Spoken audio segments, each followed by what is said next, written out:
AP અંસદ plot આપેલ છે તેને તાત્કાલિક ધોરણે હટાવવા નમ્ર વિનંતી છે। આજે અમે ગામ સેવાસી ખાનપુર અને અંકોડિયા ભાયલીના બધા ગ્રામજનો આવેલ છે, તેની નમ્ર એક અરજ છે, જલ દેવતાભ્યો નમઃ। જલ તળાવ બચાવો, પાણીના કાંસ બચાવો, પ્રકૃતિને બચાવો, પ્રકૃતિ આપણાને બચાવશે।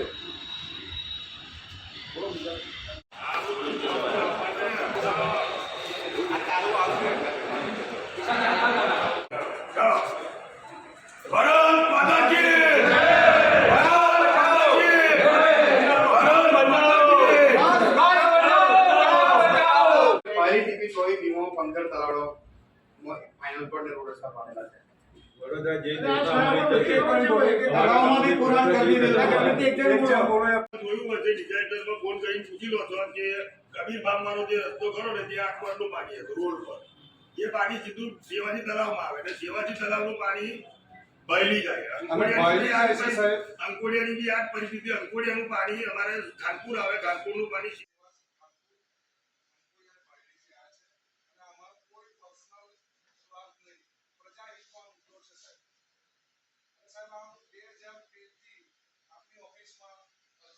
કલેક્ટર સાહેબને આપીશું કે જે આજુબાજુના બિલ્ડરો જે કામ કરે એનો કચરો છે ને, પીઓપી ને પથ્થર ને બધું મેં 8/8/22 કલેક્ટર સાહેબને રજૂઆત કરી છે, પણ એની આ દિન લગી કોઈ કાર્યવાહી થયેલ નથી સાહેબ। થવાની નહીં સાહેબ, આવી રીતના જો બધા તળાવો પૂરાઈ જશે તો શું થશે? બીજું સાહેબ અત્યારે તાત્કાલિક ભાઈ અમે સેવાસી ગામથી, ખાનપુર ગામથી, અંકોડિયા ગામથી અને ભાયલી ગામથી બધા ગ્રામજનો આવ્યા છે, પરંતુ તમને એવું ના લાગે મીડિયાવાળાને કે આટલી જ પબ્લિક કેમ છે? 1000 પબ્લિક સેવાસી બસ સ્ટેન્ડ પર હતી, પણ અમે રોડ પર જે આમ આદમીને કોઈ તકલીફ ના પડે એટલા માટે અમે આજે અહીંયા આટલા જ વ્યક્તિઓ આવ્યા છે। બીજું આજે અમે આવ્યા છે સેવાસી ગામથી। જલ તળાવ બચાવો, પાણીના કાંસ બચાવો, પ્રકૃતિને બચાવો। પ્રકૃતિ બચાવીશું તો પ્રકૃતિ આપણને બચાવશે।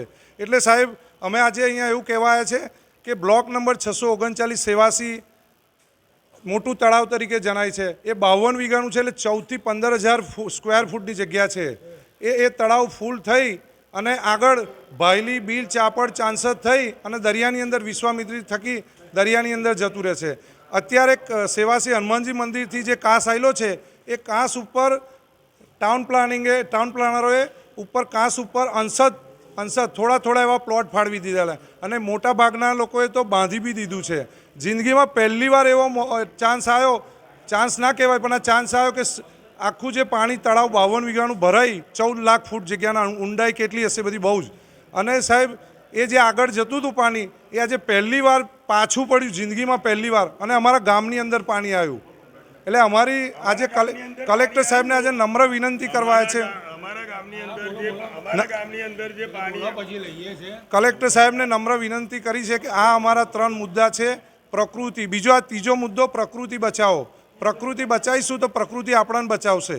એટલે સાહેબ આ સાહેબને આજે વિનંતી કરી છે અને સાહેબ અમને ચોક્કસ એ છે ખ્યાલ છે કે સાહેબ અમારું સાંભળશે। Thank you very much. Bharat માતા કી જિગ્નેશ પટેલ, સેવાસી।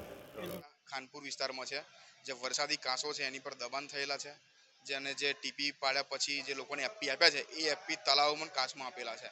જે બાબતે આજે અમે કલેક્ટર સાહેબને રજૂઆત કરવા આવ્યા છે કે આ પ્રશ્ન દૂર થવા જોઈએ, જેથી કરીને ભવિષ્યમાં આજે પૂર આવ્યું એવું પૂર પશ્ચિમ વિસ્તારમાં ના આવે, એ માટે અમે આજે રજૂઆત કરી છે।